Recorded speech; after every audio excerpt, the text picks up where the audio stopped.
Sabe, meu pastor, muitas das flechas vieram para te jogar no chão mesmo. A vontade do adversário é acabar com a sua vida. Mas o que ele esquece é que você é igual a Davi. É o terceiro vermelho. E no terceiro vermelho, flecha e dardo inflamado não acaba com a gente. Aquilo que não te matou, te deixou mais forte. Quem pode aplaudir a Jesus pelo anjo dessa casa? Por que o terceiro vermelho? Porque o primeiro vermelho foi Adão. E ele tropeçou e você sabe. O segundo vermelho foi Esaú. E ele vende a primogenitura. Mas o terceiro vermelho foi Davi. Aquilo que os seus pais não conseguiram, aquilo que os seus antepassados não conseguiram, Deus vai fazer cumprir através de você.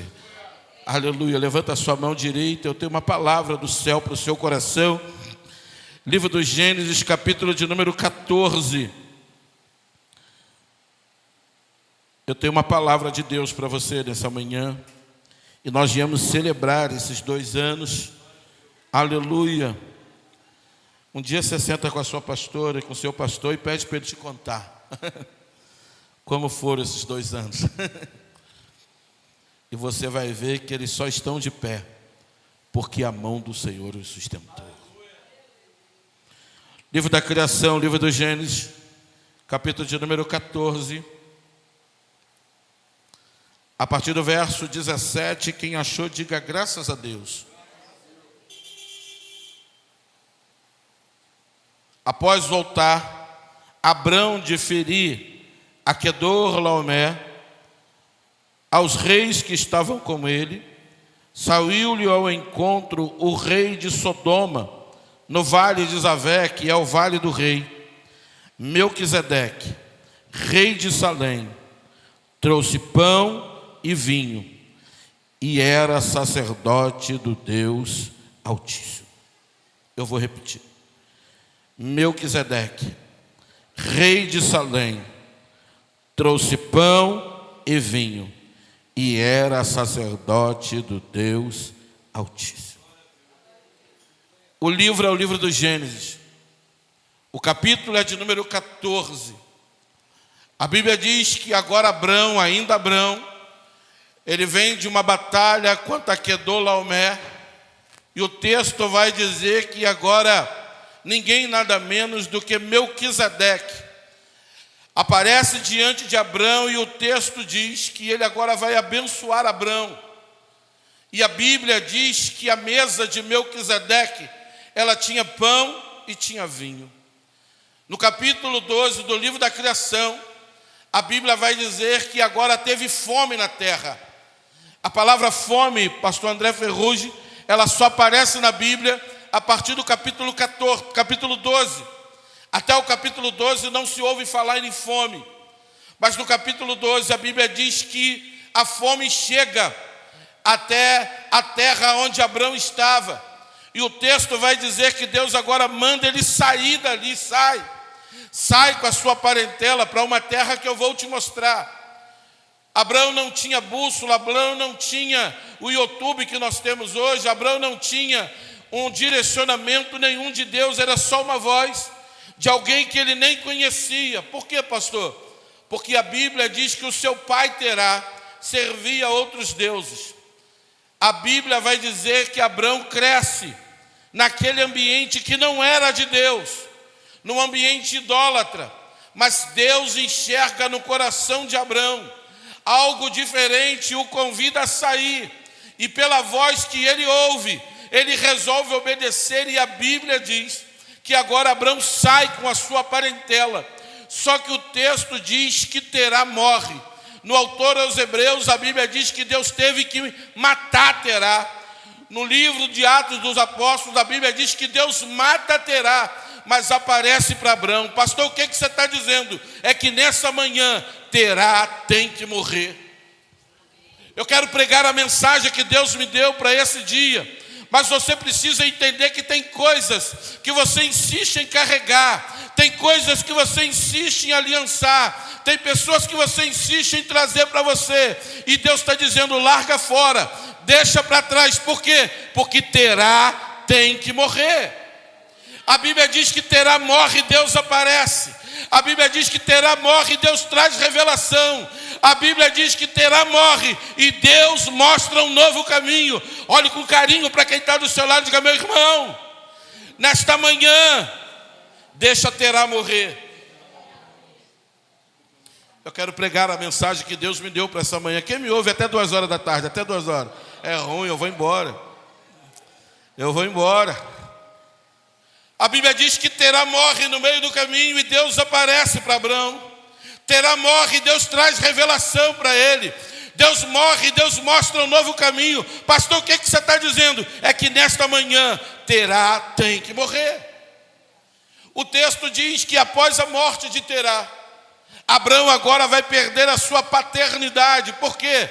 Porque a sua referência de pai, de homem, de herói, de valente, estava dentro da figura do seu pai. Eu não sei você, mas o meu pai, ele não era um pai presente. O meu pai era um pai prostituto, totalmente fora dos propósitos de Deus, mas era o meu herói, era o meu pai. Eu me lembro de quando muito pequeno, eu tinha alguns embates no colégio e os meninos cismavam de me bater. Talvez por ser gordinho de óculos é mais fácil, né?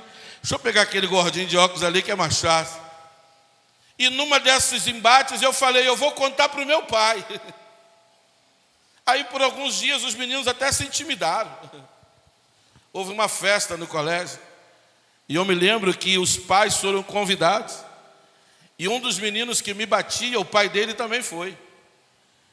Quando ele apresentou para a gente quase 2 metros de negão, meu irmão, eu olhei para o meu pai e falei: é, meu herói, não vai dar para você não. Mas era o meu herói. O meu pai era a minha referência. Abrão agora perde a sua paternidade, a sua referência de vida. Só que o texto diz que após uma batalha em Quedorlaomer, quando ele vence os reis, o texto vai dizer que Melquisedeque, rei de Salém, Melquisedeque nunca aparece na Bíblia. O nome Melquisedeque, até o capítulo 14, ele não existe na Bíblia. É a própria figura de Deus, através desse homem, que chega para abençoar Abrão. Só que o texto diz, meu pastor, que ele não chega de mão vazia. A mesa de Melquisedeque tinha pão e tinha vinho. Pastor, o que você está dizendo? É que na igreja que Deus está, que Melquisedeque pastoreia, tem pão e tem vinho, tem pão e tem vinho, tem pão e tem vinho para você. Eu quero pregar a mensagem que Deus me deu. Mas você precisa entender que na igreja que Melquisedeque pastoreia, tem pão e tem vinho, tem pão, tem palavra, tem pão, tem direção, tem vinho. A alegria vai voltar para a sua casa nesta manhã.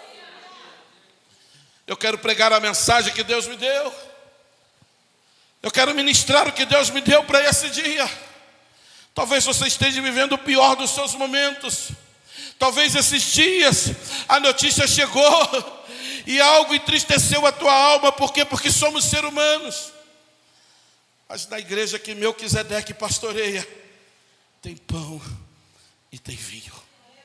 Você perdeu a chance de dar um abraço na sua pastora e no seu pastor. Você perdeu a chance de sair do seu lugar e dizer para eles: é nessa mesa que eu quero me alimentar. É dessa mesa que eu quero me alimentar. Aleluia. Abrão entende, querido. Você sabe por que Abrão recebe? Você sabe por que Abrão entende que era a provisão de Deus?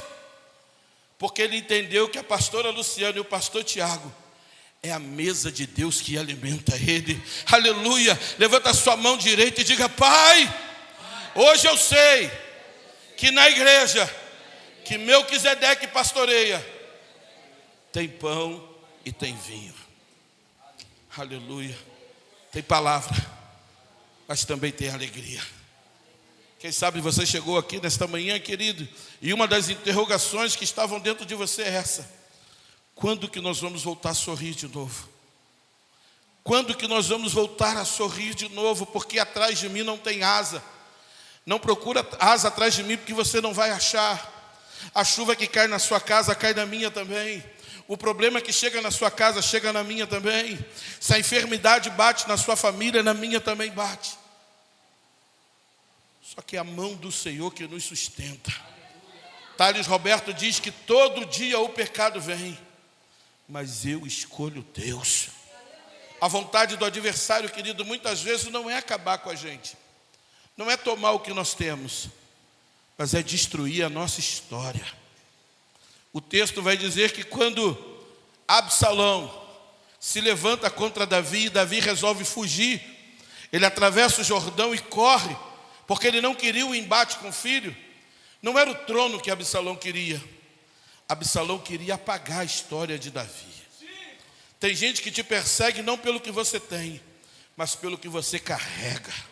Olhe com carinho para quem está do seu lado e diga: meu irmão, valorize o que você carrega.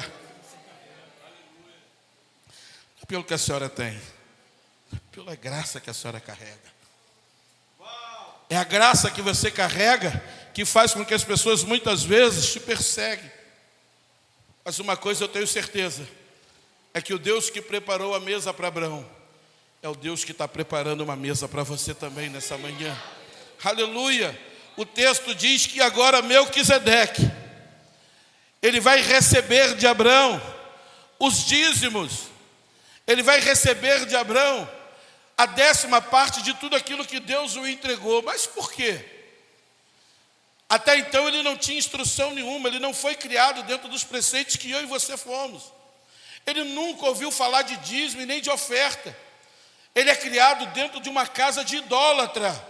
Se você for ler o texto, você vai ver que o pai de Abraão, Terá, ele cultuava outros deuses e fabricava esses deuses. Mas ele entendeu, querido, que esse rei de Salém era a mesa de Deus para a vida dele. Ele entendeu que tudo que ele depositasse nessa mesa, o Deus do céu ia abençoá-lo. Só que a Bíblia diz que agora Melquisedeque resolve também abençoar Abraão. Ele resolve também tirar dos seus bens e entregar para Abraão. Só que a Bíblia diz que Abraão não recebe nada. Por quê? Para que ele não diga: amanhã fui eu que te sustentei na caminhada. Abraão estava dizendo: tudo que vem a mim foi a mão de Deus que se estendeu. Tudo que chegou até mim até hoje foi o Deus da Bíblia que me esforçou. Se eu fracassei ou se eu venci, foi a mão de Deus que esteve comigo. Sabe, querido, na caminhada cristã, muitas vezes, nós vamos ter vontade de desistir. Tem dia que eu entro na igreja e só Deus sabe. Tem dia que eu chego na igreja e só Deus sabe como eu estou. Nos primeiros bancos, eu estou sempre procurando as minhas filhas, porque estão afastadas do Evangelho e nunca mais voltaram. Então, quando eu saio para pregar, é elas que eu procuro nos primeiros bancos. Quando eu estou ministrando na minha igreja, é elas que eu procuro nos primeiros bancos. E muitas vezes, o Espírito Santo tem que me ajudar. Porque se eu tenho uma palavra para pregar na igreja de amigo, por que essa palavra não cura a minha casa? Por que essa palavra não sara o coração das minhas filhas? E o Espírito Santo tem ministrado na minha vida todos os dias. Faz a minha parte e deixe que da sua casa cuido eu. Eu não sei com que propósito você chegou aqui nessa manhã. Quem sabe você é um desses igual a mim. Gostaria tanto que tivesse os teus filhos do seu lado. Mas eu vim liberar uma palavra do céu para o seu coração. Faça a sua parte e deixa que Deus vai cuidar da parte dele.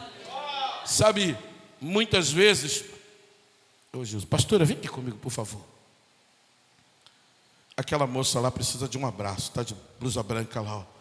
Dá um abraço nela, em nome de Jesus.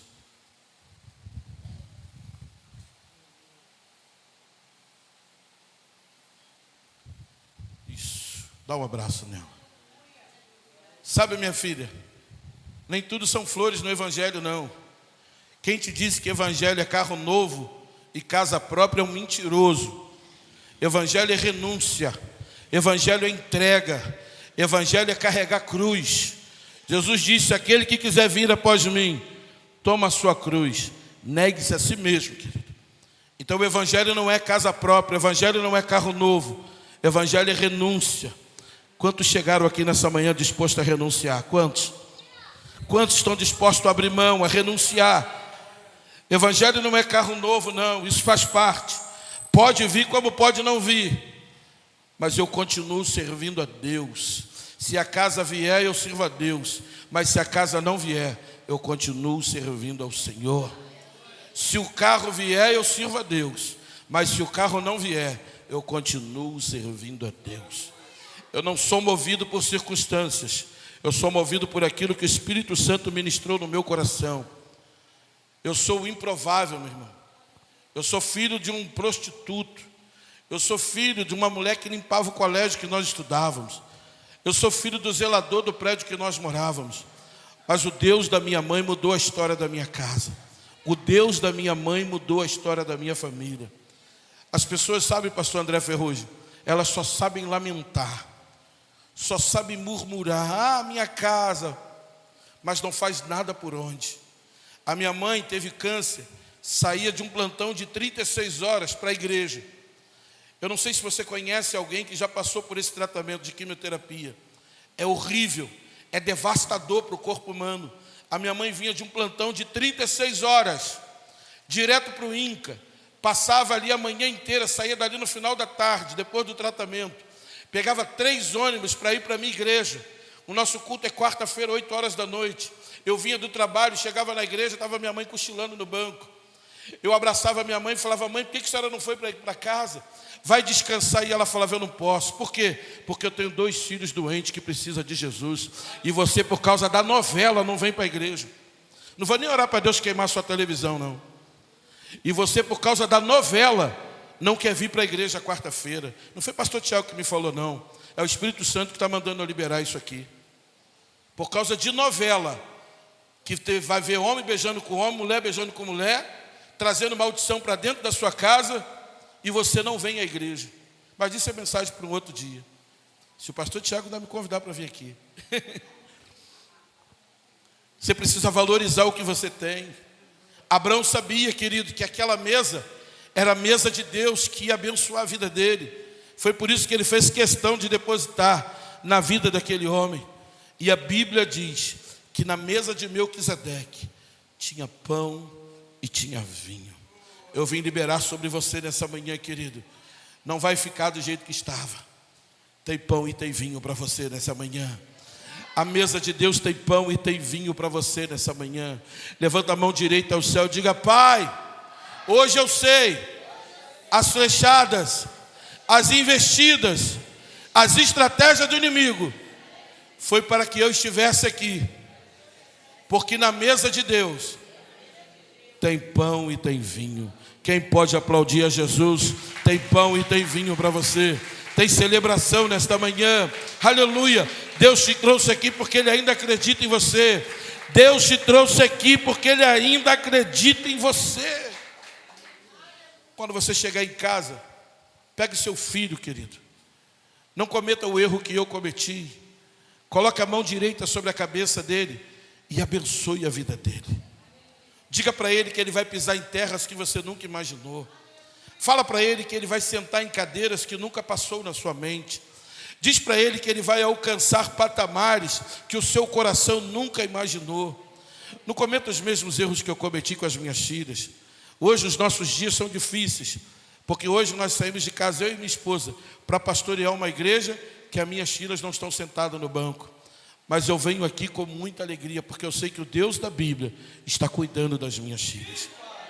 Eu tenho certeza que o Deus que essa igreja prega está cuidando das minhas filhas. Não fala para o seu filho que ele tem que sofrer para aprender. Não fala para o seu filho que a escola dele tem que ser o sofrimento, porque isso é o diabo querendo usar a nossa boca para trazer maldição para a nossa casa. A minha mãe varria o colégio. A minha filha termina nesse semestre o curso de Direito para a glória de Deus. Daqui a 4 anos, a juíza mais nova que você vai ver em São Gonçalo é Isabela de Souza Cardoso, a minha filha, para a glória de Deus. Mas e a avó dela? A avó dela limpou chão, mas a neta vai ser juíza para a glória de Deus. Porque às vezes, por falta de sabedoria, pastor Tiago, a gente fica liberando maldição. E vai varrer chão. Essa aí, nunca vai crescer, não quer nada. Aí o diabo vai lá e pega aquela profecia. Abraão não. Abraão entendeu que aquela era a mesa de Deus. Ele entendeu que aquela era a oportunidade de mudar a sua vida. Foi aberto aqui o culto E o pastor Tiago, com muita sabedoria, falou sobre a mulher do fluxo de sangue. Um dia a gente vai pregar essa mensagem aqui. A mulher de fluxo de sangue e a filha de Jairo representa as duas igrejas. São duas gerações. Uma que está sangrando e uma que está morrendo. A mulher do fluxo de sangue, 12 anos, sangrando. A filha de Jairo, 12 anos, morrendo. Um dia a gente prega essa mensagem. As duas igrejas. Uma que sangra e uma que morre. Você precisa entender, querido, que no caminho de Deus, na caminhada de Deus, tem hora que tem pedrada, tem hora que tem flecha mesmo, mas também tem a mão de Deus. Tem a mão de Deus. O que não te destruiu, te deixou mais forte, meu amigo. O que não acabou com você, te fortaleceu. Quem pode ficar comigo de pé nessa manhã? Feche os seus olhos, eu quero pedir licença ao anjo da igreja. Pode orar, pastor? Eu quero orar por você. Oi? Oi? Aleluia. Feche os seus olhos, nós vamos falar com Deus. Aleluia. Cadê a adoradora Gláucia? Gláucia, cadê? Vem adorar o Senhor. Feche os seus olhos. Nós vamos falar com Deus nessa manhã. Eu não vim ministrar para super-homens. Eu não vim ministrar para super-mulheres. Eu vim ministrar para alguém igual a mim, ser humano, que falha, que tropeça, mas que reconhece que só existe um caminho: Jesus. Eu não vim falar de placa de igreja, que placa de igreja não salva ninguém. Eu vim falar do Rabi da Galileia, o homem da mão furada, o filho da nossa irmã Maria, aquele que pode e que tem todo o poder para mudar a nossa vida nessa manhã. Talvez você tenha saído de casa e tenha deixado um grande gigante lá dentro, uma grande dificuldade, um grande problema. Mas a minha profecia é que com o seu retorno, Deus já resolveu tudo para você. Talvez essa semana tenha sido uma semana difícil.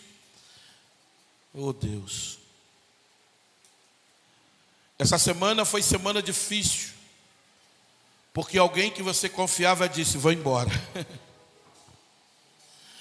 Alguém que você confiou a sua vida disse: vou embora, não aguento mais. Lu, dá um abraço nessa moça aí. Meu Deus. Eu vejo uma porta batendo. Eu vejo uma mala pronta. Eu vejo choro e vejo uma pessoa saindo. Mas assim diz o Espírito do Senhor: eu também vejo a mala voltando. Tem roupas novas dentro dela e tem pedido de perdão. Oh meu Deus. Tem roupa nova dentro da mala e tem pedido de perdão. Deus te trouxe aqui porque Ele ainda acredita na sua casa, em você. Existe algo que o Senhor depositou na sua vida e Ele não vai descansar enquanto não se cumprir. Tem coisas que Deus confiou a você, não foi a outra pessoa, foi a você. Seus olhos não vão se fechar, você não desce à sepultura enquanto não vê os propósitos de Deus se cumprir. Feche os seus olhos, nós vamos falar com Deus.